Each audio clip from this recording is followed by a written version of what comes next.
আসসালামু আলাইকুম, সবাই কেমন আছেন? নতুন আরেকটা ভিডিওতে সবাইকে স্বাগত জানাই। আশা করি যে যেখানে বসে আমার ভিডিওটা দেখছেন সবাই ভালো আছেন, সুস্থ আছেন। আজকে হচ্ছে গিয়ে রান্না চড়িয়ে দিয়েছিলাম একটু সকালই। কারণ বিকেলের দিকে একটু বাইরে যাব। ডাক্তার থেকে ওষুধ দিয়েছে, সেই ওষুধগুলো পিক আপ করতে হবে। বারবার আমার কাছে মেসেজ আসছিল আমরা যেখান থেকে ওষুধ পিক আপ করি ওয়ালগ্রিন থেকে, যে তারা ওষুধ রেডি করে রেখেছে, আমাকে যেতে হবে। তো রান্না করেছিলাম একটু বাঁধাকপি ভাজি, সাথে পোলাও ছিল আর ডিম ভুনা ছিল, আর আগের দিনের একটু মুরগি রান্না ছিল, ওগুলো দিয়েই হয়ে যাবে। তো রান্না শেষ করলাম, এর মধ্যে দেখি আমার ছেলে গিয়ে তার বোনকে নিয়ে এসেছে। আমি সবসময় যাই স্কুলে দিয়ে আসি, নিয়ে আসি, মাঝে মধ্যে এই যে যখন তার মন চায় সে গিয়ে নিয়ে আসে। তো দু ভাই বোন এসেছে। এই যে আমার মেয়েটা নামলো, ও এসেই এখান থেকে নামতে চাইলো, তো আমি বললাম যে ঘুরে আসো, কারণ আমাদের এই যে পার্কিংটা এটা হচ্ছে আমাদের নেইবারের পার্কিং। তারা এখানে থাকে না, মাঝে মধ্যে এখানে আসে, এই কারণে ওরাই বলে দিয়েছে আমরা ওদের পার্কিংটা আর কি ব্যবহার করতে পারি যদি আমরা চাই। তো এই কারণে মাঝে মধ্যে আমার ছেলের গাড়িটা এখানে পার্কিং করে রাখি। আর এই যে দুজনেই খাবার হাতে নিয়ে ঢুকলো, আমি যে তাদের জন্য রান্না করে রাখলাম তারা তাদের খাবারটা বাইরে থেকেই নিয়ে আসলো। আর এই হচ্ছে গিয়ে ওয়ালগ্রিন, এই যে রাস্তায় গাড়ি ঘোড়া চলছে ওর ওপারেই হচ্ছে গিয়ে আমার বাসাটা। তো আগে সিবিএস অথবা পাবলিক্স থেকে নিতাম, সেটা ছিল আগের বাসার পাশে। আর এখন এই বাসার পাশে হচ্ছে এই ওয়ালগ্রিনটা, এই কারণে এই ওয়ালগ্রিন থেকে আমরা ওষুধ পিক আপ করি। আর এটা হচ্ছে ড্রাইভ থ্রু, ওই যে লেখাই আছে ওখানে ড্রাইভ থ্রু। আমি চাইলে গাড়িতে করে এসেও নিয়ে যেতে পারতাম, মানে জানালা থেকে অন্য সাইডে ড্রাইভ থ্রু করা আছে, গাড়ি থেকে নামতে হয় না। এখানকার বেশিরভাগ কফি শপ বা এই যে বিভিন্ন ওষুধের যে দোকানগুলো, খাবারের দোকানগুলো, ফাস্টফুড শপ, দেখা যায় বেশিরভাগই এরকম ড্রাইভ থ্রু। আপনার গাড়ি থেকে নামতে হবে না, গাড়িতে বসেই খাবারটা অর্ডার দেওয়ার পরে নিতে পারবেন বা ওষুধটা পিক আপ করতে পারবেন। তো আমি এই যে ওয়ালগ্রিনের ভিতরে চলে আসলাম, আর এসেই দেখলাম যে হ্যালোইন চলে এসছে, কিছুদিন পরেই হ্যালোইন। তো এরকম কঙ্কাল টঙ্কাল রাখা, একটু আগেই দেখতে পেয়েছিলেন যে একটা পানির উপরে সুন্দর করে কঙ্কালটাকে বসিয়ে রেখেছে। এখন হচ্ছে বিভিন্ন ধরনের এরকম কঙ্কাল থাকবে, তারপর ভয়ের যত জিনিসপত্র আছে সবই থাকে। ওয়ালগ্রিন বলেন, স্যামস ক্লাব অথবা টার্গেট, সব জায়গাতেই বলতে গেলে এই মিষ্টি কুমড়া থাকবে, এই ধরনের কঙ্কাল টঙ্কাল দিয়ে সাজানো থাকে। আর ওই যে দেখতে পাচ্ছেন ওই মেয়েটা, ও হচ্ছে গিয়ে ড্রাইভ থ্রুতে যারা ওয়েট করছিল তাদেরকে এই যে এখান থেকে ওষুধ নিয়ে দিচ্ছিল।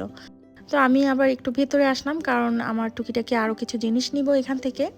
তো এই কারণেই আর কি আমি ভিতরে আসলাম, আর এখানে এসে কথা বলে তারপরে আমি হচ্ছে আমার ওষুধটা নিব, কারণ আমার ওষুধটাকে আবার একটু রিফিলও করাতে হবে। এখানে ওষুধ শেষ হয়ে গেলে আবার ডাক্তাররা রিফিল করানোর জন্য সেন্ড করে ইমেল, তো এখান থেকে আবার রিফিলও করে দেয়। আর এই যে দেখতে পাচ্ছেন পেছনে, এগুলো হচ্ছে সব ঔষধ।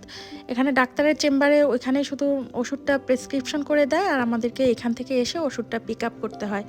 আর এই যে ওভার দ্য কাউন্টারে এইভাবেই ওষুধগুলো লেখা থাকে, জ্বরের, তারপর বিভিন্ন সাপ্লিমেন্টস, অ্যান্টাসিড, বিভিন্ন ধরনের ওষুধ এখান থেকে আমরা কিনে নিতে পারি। এগুলোর জন্য আবার প্রেসক্রিপশন লাগে না। আর এখানে তো ডাক্তার দেখাতে গেলে দেখা যায় ইন্স্যুরেন্স করতে হয়, ইন্স্যুরেন্স থাকতে হয়, যেই ওষুধগুলো আর কি ইন্স্যুরেন্স কাভার করে ওই ওষুধগুলোই আর কি ডাক্তাররা হচ্ছে আমাদেরকে রেফার করে দেয়। আর যেগুলো কাভার করে না ওগুলো হচ্ছে গিয়ে এখান থেকে আমরা কিনে নেই। সিবিএস বলেন, পাবলিক্স অথবা যে কোনো সুপার শপেই এখন ওষুধ কিনতে পাওয়া যায়, রেগুলার যে ওষুধগুলো।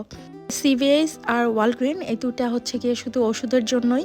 তো এর সাথে সাথে কিন্তু অন্যান্য অনেক জিনিসও এখানে পাওয়া যায়, মানে আপনি ওষুধ কিনতে আসবেন, তার সাথে আপনি ঘরের প্রয়োজনীয় সব কিছুই এখান থেকে নিতে পারবেন।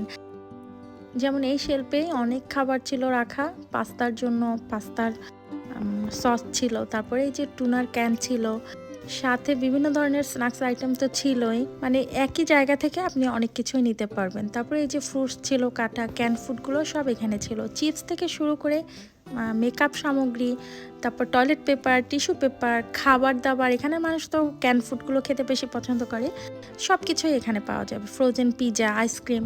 আর এই জায়গাটা ছিল ছবি তোলার জন্য, যদি পাসপোর্ট করা বা অন্য কোনো অফিসিয়াল কাজে আপনার ছবি তুলতে হয় তাহলে আমরা বেশিরভাগই সিবিএস অথবা ওয়ালগ্রিনে এসে ছবি তুলে নিয়ে যাই। আর এই যে এখানে সব ধরনের ড্রিঙ্কসগুলো রাখা ছিল, এটা পুরোটাই হচ্ছে একটা ফ্রিজার। এখানে ছিল আইসক্রিম। আর এই যে আমি একটু সামনের দিকে যাব, এখান থেকে ওষুধ টষুধ নেওয়ার পরে আমি একটু সামনের দিকে মেকআপ রাখা, যেখানে লিপস্টিক, মানে ড্রাগ স্টোরের যে লিপস্টিক বা কসমেটিক্সগুলো থাকে, আমি ওখানে যাবো। আর এই যে এখানে ছিল ড্রিঙ্কস রাখা, ওয়াইন থেকে শুরু করে বিভিন্ন ধরনের ড্রিঙ্কসগুলো ওখানে সাজানো ছিল। এই যে আমি একটু ঝাড়ু দেখে এখানে একটু দাঁড়ালাম, দেখলাম ঝাড়ুও বিক্রি হচ্ছে এখানে। আর এখানে ছিল চকলেটস, কার্ডস, সব ধরনের জিনিসই আসলে পাওয়া যায়। তো প্রথম যখন আমেরিকাতে আসি তো এত বড় দোকান থাকতো যে কোথায় কি আছে খুঁজে পেতাম না। তো প্রথমে তো বুঝতাম না যে ওপরের দিকে একটা শেলফের মতো রাখা থাকে, ওইখানে লেখা থাকে যে এই রোতে গেলে আপনি এই জিনিসগুলো পাবেন, এই শেলফে এগুলো রাখা আছে। তো তখন শুধু খুঁজতাম, পরে দেখলাম যে না, আমার মাথার উপরে তো ঝুলিয়ে রাখা আছে যে এই দিকে গেলে এগুলো পাওয়া যাবে, ওই দিকে গেলে ওগুলো পাওয়া যাবে। তো প্রথম আসলে সব কিছুই নতুন মনে হয়। এখন যেমন এখানে গেলে বা যে কোনো জায়গাতে গেলে আগে উপরের দিকে তাকাই যে কোথায় কি রাখা আছে, আগে দেখে নেই। তো এই যে এখানে মেকআপ সামগ্রীগুলো রাখা ছিল, এখানে মেয়েদের পাশাপাশি ছেলেদের জন্যও অনেক কিছুই রাখা ছিল। আর এই যে নেলস, এখানকার মানুষ তো নেলস, তারপরে আইল্যাশ মানে প্রচুর পরিমাণে এরা ব্যবহার করে। বিশেষ করে কালো যারা আছে তাদের তো মাথায় উইগ থাকবে, হাতে বড় বড় নখ, আর সেই সাথে আইল্যাশ এক্সটেনশন করা থাকে। তবে আমি বেশিরভাগ আফ্রিকানদের বা এখানকার আফ্রিকান আমেরিকান বা অন্যান্য যারা আছে তাদেরকে দেখে এই ধরনের নেলস, ফলস লেস বা আইল্যাশ, তারপরে এই বিভিন্ন ধরনের ফলস জিনিসগুলো ইউজ করে মাথার চুলগুলো।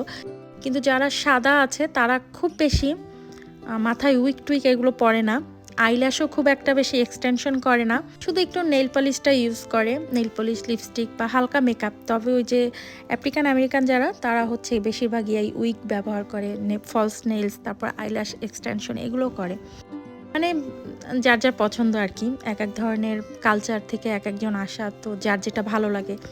আর এই যে লিপস্টিকগুলো দেখছিলাম, ড্রাগ স্টোরের মেকআপের দামও অনেক বেড়ে গিয়েছে। আমি দেখছিলাম মেবলিন, তারপরে লরিয়েল ছিল, বিভিন্ন ব্র্যান্ডের লিপস্টিক ছিল, মেকআপ ছিল। তো প্রায় $11, কিছু ছিল $6 এক একটা লিপস্টিকের দাম। আর অন্যান্য মেকআপ সামগ্রী তো ছিলই। এখানে আগে NYX এর কিছু প্রোডাক্ট থাকতো, বর্তমানে এখন দেখছি না। আমার মেবলিন আর রেভলন আর সেই সাথে এলপের যে মেকআপগুলো খুব ভালো লাগে। যাই হোক, আমি দেখছিলাম এই যে wet and wild, Milani, Neutrogena, easy, বিভিন্ন ধরনের ব্র্যান্ডের জিনিস ছিল। ড্রাগ স্টোরের মেকআপও কিন্তু বেশ ভালোই, অল্প টাকার মধ্যে আপনি কিনতে পারবেন। এখানকার এই জিনিসটাই বেশি ভালো লাগে, সেটা হচ্ছে আপনি কম টাকার মধ্যেও যেমন জিনিস কিনতে পারবেন এইসব জায়গা থেকে, তেমনি আপনি সেফোরাতে গিয়েও আপনার মেকআপ আইটেম বা প্রয়োজনীয় জিনিস কিনতে পারবেন, মেসি থেকে বা যে কোনো সুপার স্টোর থেকে। তো আমার ওষুধটা মোটামুটি নেওয়া হয়ে গিয়েছে, আর টুকটাক কিছু জিনিস নিয়েছিলাম। আর এই যে রাত হয়ে গিয়েছিলাম সন্ধ্যায়, তো আমার একটু সময় লেগেছিল, কারণ ওরা কি যেন একটু ঠিকঠাক করছিল। তো বাসায় এসে একটু বাচ্চাদের জন্য খাবার বানাচ্ছিলাম, একটু নাস্তা বানাচ্ছিলাম, সিঙ্গারা আর হচ্ছে গিয়ে পাঁপড় ভেজে দিব।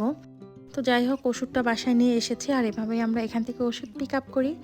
তো সবাই ভালো থাকবেন, আবার নতুন আরেকটা ভিডিওতে আবার দেখা হবে সবার সাথে। আর আমরা এখন সন্ধ্যায় একটু পাঁপড় ভাজা খাবো সিঙ্গারার সাথে চা দিয়ে। আজকে আপনাদের সাথে অনেক গল্প করলাম, সবাই ভালো থাকবেন। আশা করি খুব শীঘ্রই নতুন আরেকটা ভিডিওতে সবার সাথে দেখা হবে। সবাই ভালো থাকবেন, সুস্থ থাকবেন, আল্লাহ হাফিজ।